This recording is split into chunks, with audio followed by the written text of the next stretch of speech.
ఫిలిప్పీయులకు రాసిన పత్రిక 2వ అధ్యాయం. ఫిలిప్పీయులకు రాసిన పత్రిక 2వ అధ్యాయము 5వ వచన భాగం నుండి చదువుకుందాం.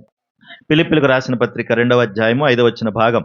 క్రీస్తు యేసునకు కలిగిన ఈ మనస్సును మీరును కలిగి ఉండండి. ఆయన దేవుని స్వరూపము కలిగిన వాడై ఉండి దేవునితో సమానముగా ఉండుట విడిచిపెట్టకూడని భాగ్యమని ఎంచుకొనలేదు గాని మనుష్యుల పోలికగా పుట్టి దాసుని స్వరూపమును ధరించుకుని తన్ను తానే రిక్తునిగా చేసుకొనెను. మరియు ఆయన ఆకారమందు మనుష్యుడిగా కనబడి మరణము పొందునంతగా, అనగా శిలువ మరణము పొందునంతగా విధేయత చూపిన వాడై తన్ను తాను తగ్గించుకోలేను.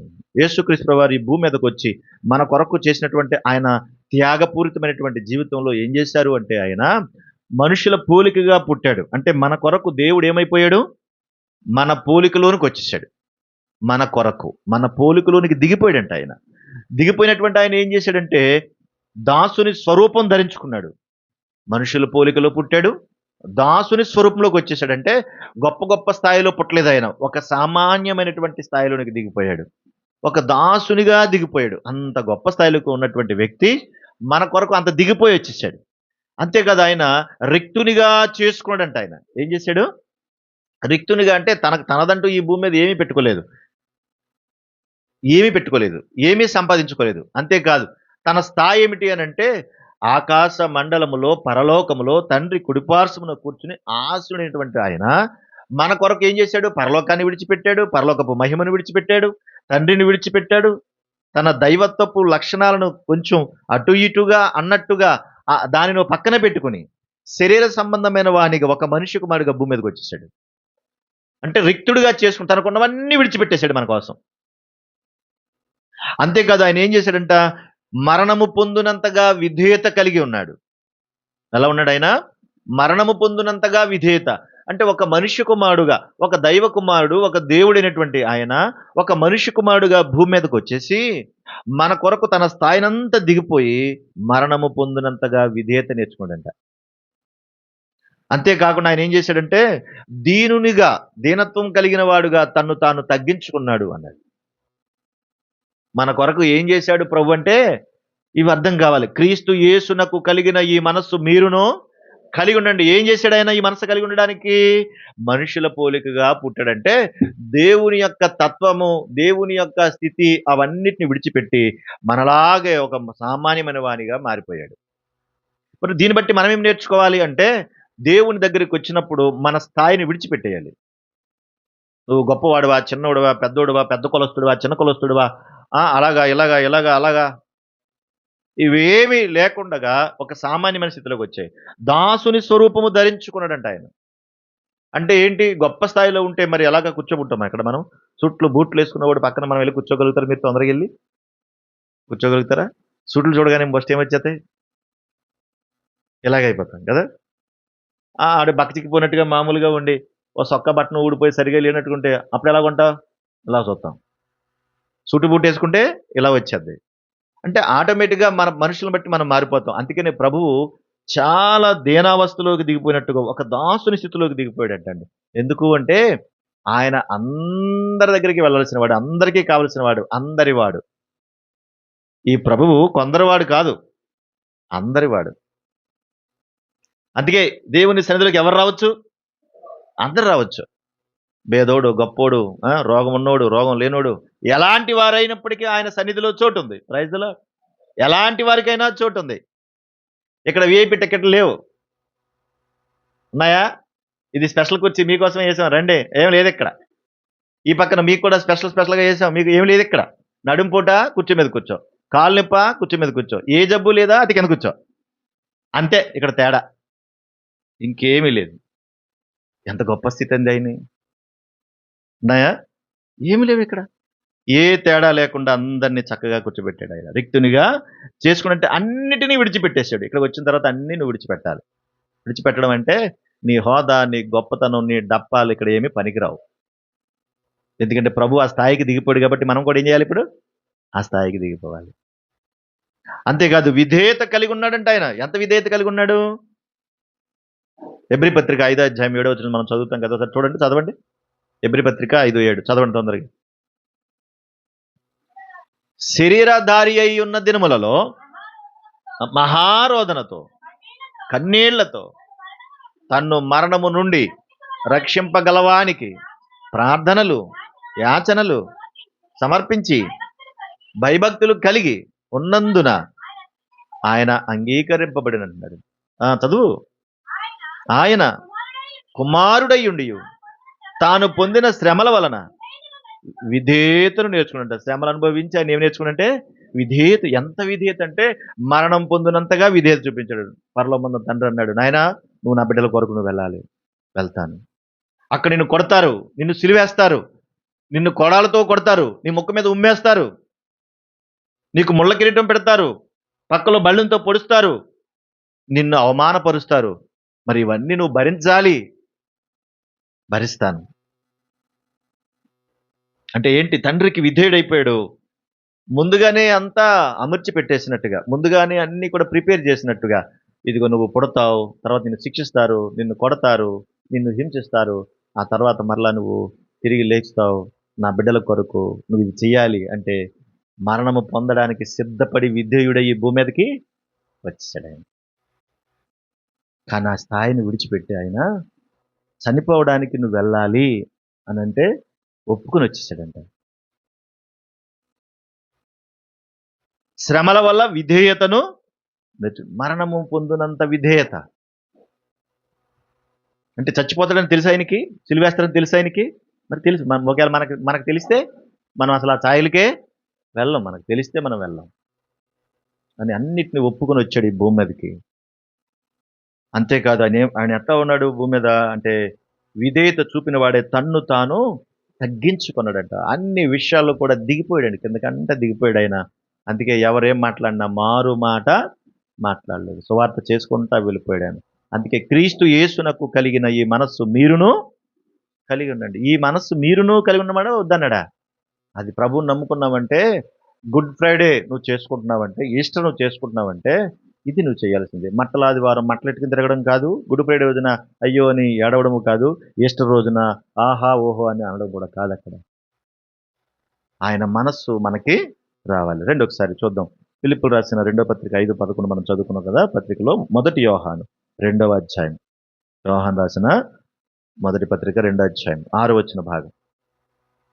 మరి మనం ఏం చేయాలనే విషయాన్ని జ్ఞాపకం చేస్తున్నాను. చదువు తొందరగా. ఆయన వాక్యము ఎవరు గైకొనునో, చదువమ్మా.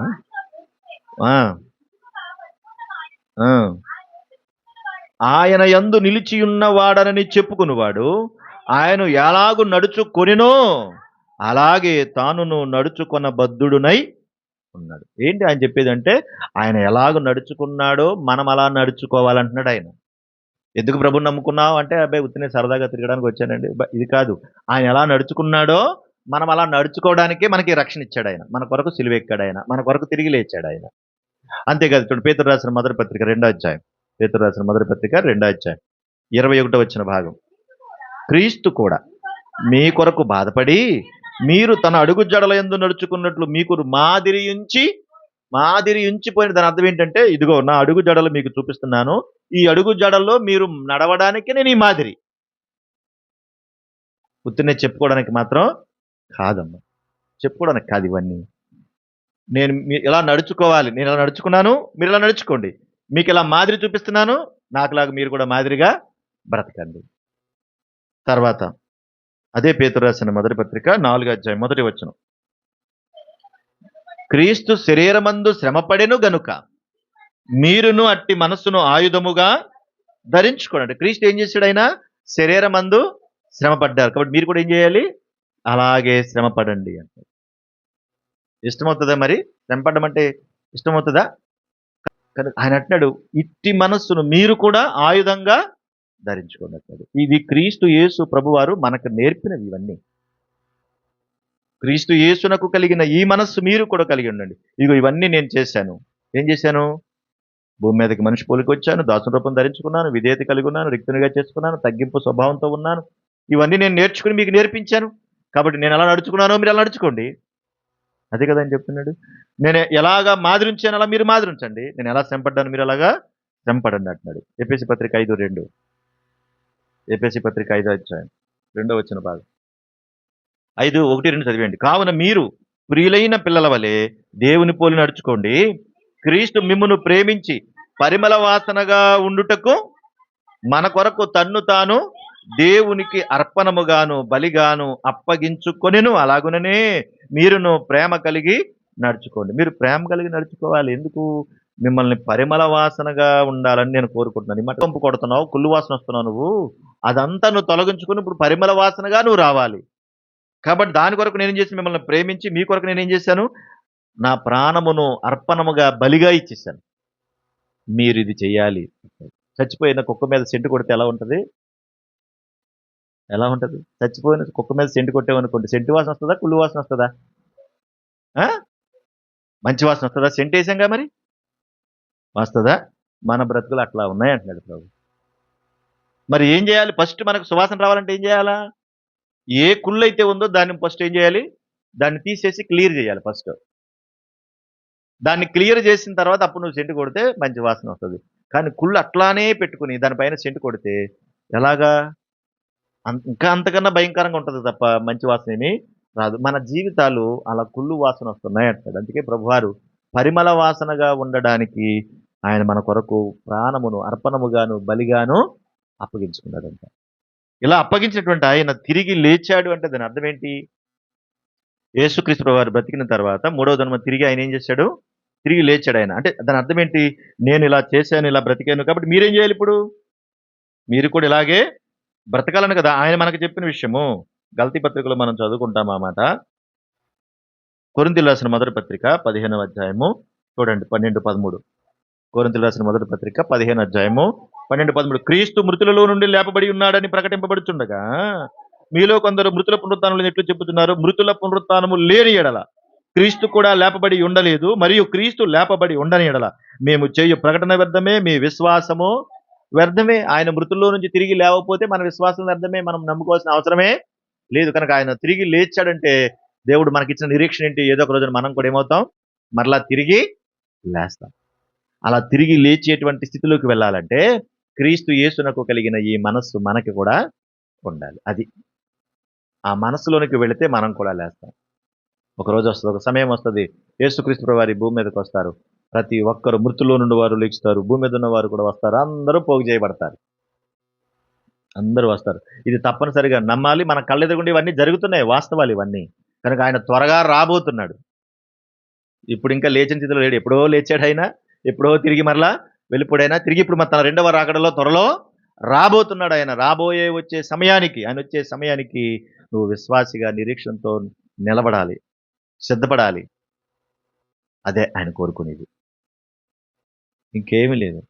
విశ్వాసం లేకుండా, స్థిరత్వం లేకుండా, రక్షణ లేకుండా ఎన్ని కార్యాలు చేసిన ఉపయోగం ఏమీ ఉండదు.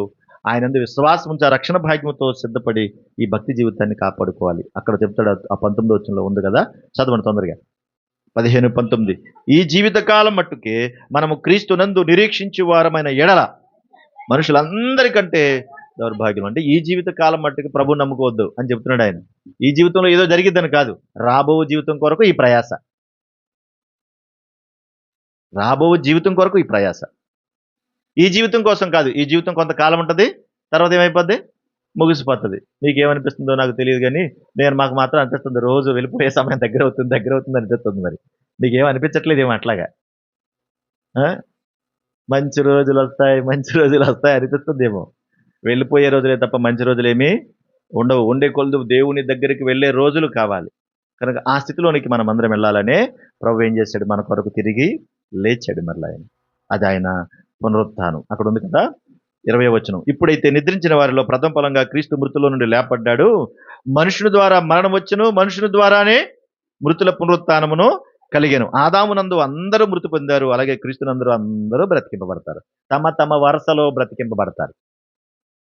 ఆ బ్రతికింపబడేటువంటి సమయం ఇప్పుడు భూమి మీద దేవుడు మనకిచ్చాడు గనక ఈ ఇచ్చిన సమయంలోనే క్రీస్తు యేసు లాంటి మనసు కావాలి. అదే రావట్లేదు, అన్ని వస్తున్నాయి. అది తప్ప అన్ని వస్తున్నాయి, అదొకటే రావటం లేదు. కానీ కావాల్సింది ఏంటి? ఆ క్రీస్తు లాంటి మనసు, అదొకటి కావాలి. చిన్న బిడ్డలను తీసుకొచ్చి యేసుక్రీస్తు వారు దగ్గరికి వస్తుంటే మాట్లాడి, నాయన చిన్న బిడ్డలను ఆటంక పరచకండి, ఇలాంటి వారిదే పరలోక రాజ్యం. అంటే ఏంటి? ఇలాంటి మనసు నీకు రావాలన్న. ఇలాంటి మనసు మీకు రావాలి. ప్రభు బల్ల దగ్గరికి మనం వెళ్తున్నప్పుడు కూడా మనం ఆలోచించాల్సింది అదే. పసిబిడ్డ లాంటి మనస్సు మనకు ఉందో లేదో, క్రీస్తు లాంటి మనసు మనకు ఉందో లేదో, అది మనం గ్రహింపులోకి తెచ్చుకోవాలి. సిలువలో 7 మాటలు చెప్పాడు ఆయన. 7 మాటల్లో ఉన్న భావం ప్రకారంగా మన బ్రతుకును కాపాడుకోవాలి. ఆయన చేయాల్సింది చేసి వెళ్ళిపోయాడు. మనకి ఇవ్వాల్సింది ఇచ్చి వెళ్ళిపోయాడు. ఇప్పుడు మనం చేయాల్సింది చెయ్యాలి. అట్టి కృప ప్రభు మనకు దయచేయను గాక. ఆమెను ప్రార్థన